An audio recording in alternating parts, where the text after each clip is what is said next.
Hey guys, welcome back to my channel the way you are. আশা করছি তোমরা সবাই খুব ভালো আছো, খুব সুস্থ আছো, আর আমি মোটামুটি ভালো আছি। এটা কিন্তু অনেক দিন আগেকার করা ব্লগ আমি আজকে ছাড়বো। তার কারণ হচ্ছে এই কটা দিন আমি একদম আমার নিজের মধ্যে ছিলাম না। আমার প্রচণ্ড স্ট্রেস পড়ছিল, আমার মন ভীষণ খারাপ ছিল, তার জন্য আমি তোমাদেরকে ব্লগ দিতে পারিনি। সরি, আমাকে পারলে ক্ষমা করো। এবার থেকে আমি চেষ্টা করব তোমাদেরকে রোজ ব্লগ দেওয়ার। তো এটা ছিল 7ই জানুয়ারি, আর 7ই জানুয়ারি তোমরা তো জানো আমি প্রতি বছরই দক্ষিণেশ্বরে গিয়ে পৌষ মাসে পুজো দিই।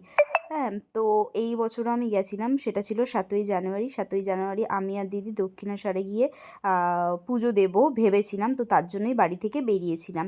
এই দেখো এখানে দুজন আমরা রিক্সাতে উঠেছি।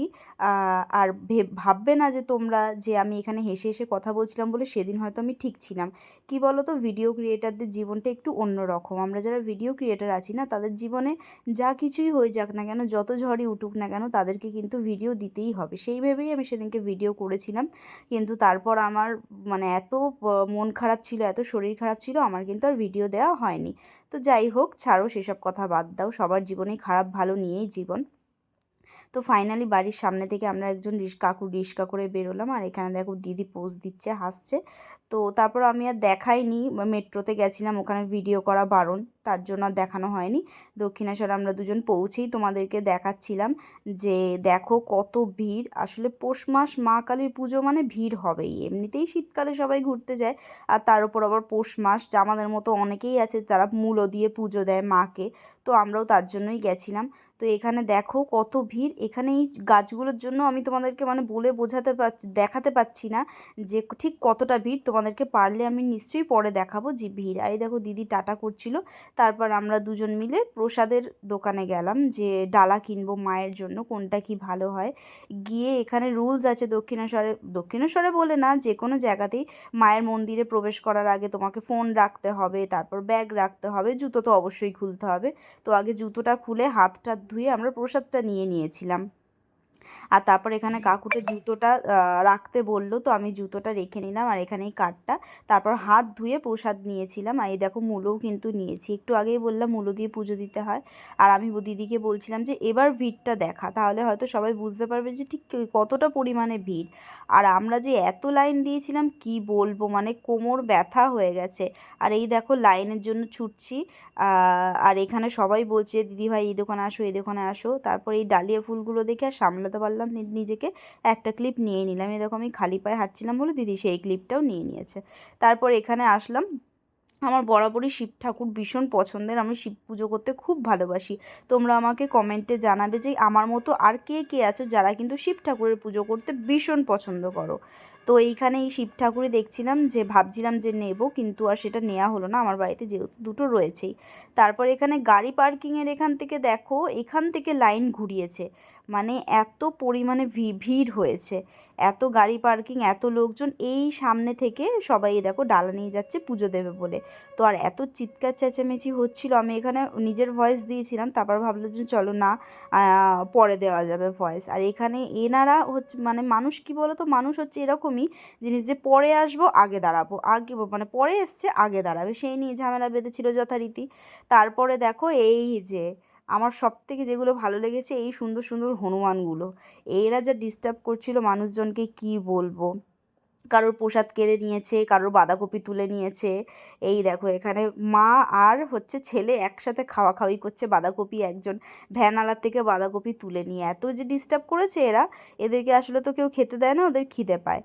আর তারপর ফাইনালি পুজো দেওয়া হয়ে গেছে, আর প্রচণ্ড জল তেষ্টা পাচ্ছিল, আর প্রচণ্ড মাথা যন্ত্রণা করছিল, কিন্তু চা ছিল না। এবার দেখো খেতে তো হবে কিছু একটা, তার জন্য চা না পেয়ে, আর আমি খুব চা খেতে পছন্দ করি, চা না পেয়ে বাঁধাকপিটাই, এই বাঁধাকপি কেন বলছি, সরি, আলু কাবলি খাবো ভেবেছিলাম, তো আলু কাবলি নিয়েছি। দেখো এখনও আমার কথাতে ভুল হয়ে যাচ্ছে, আসলে মানুষ ঠিক না থাকলে যা হয়। যদিও এখন আমি অনেকটাই স্টেবল আছি, অনেকটাই ঠিক আছি। আর এই দেখো রাতের দক্ষিণেশ্বরটা আমি তোমাদের সাথেও শেয়ার করলাম, কি সুন্দর লাগছে তাই না মায়ের মন্দিরটা, মাটা ঠিক ততটাই সুন্দর। আর এই দেখো এখন আমরা বাড়ি যাওয়ার পথে। আমি ফুললি টায়ার্ড হয়ে পড়েছি, প্রচণ্ড মাথা যন্ত্রণা করছিল। আর আমি এখানে এটাই বলছিলাম যে আমার ব্লগ করতে ইচ্ছা করছিল না, তাও যেহেতু আমি ভিডিও ক্রিয়েটার, আমাকে ভ্লগ দিতেই হবে, আর তোমাদেরকে আমি প্রমিস করেছি যে ডেলি ভ্লগ দেবো, তার জন্য আমি করেছিলাম, তাও তো আমার আপলোড করাই হয়নি। তো যাই হোক, ছাড়ো, বাদ দাও। আমাকে তোমরা সবাই কমেন্টে জানাবে যে কার কার এরকম মন খারাপ থাকলে তারা এরকম ভিডিও থেকে সরে যাও। আর এখানে দিদি দেখো হেসেই যাচ্ছে, বলছে যে তোর ঢঙের মন খারাপ, ঢঙের মন খারাপ এরকম বলছে। তো যাই হোক, ওরাও সবসময় এরকমই বলে আশেপাশের লোকজন, কিন্তু এক্স্যাক্টলি যার যা হয় সেই একমাত্র সেটাই বুঝতে পারে, অন্য কেউ কিন্তু তোমার কষ্টটা বা দুঃখটা বুঝতে পারবে না।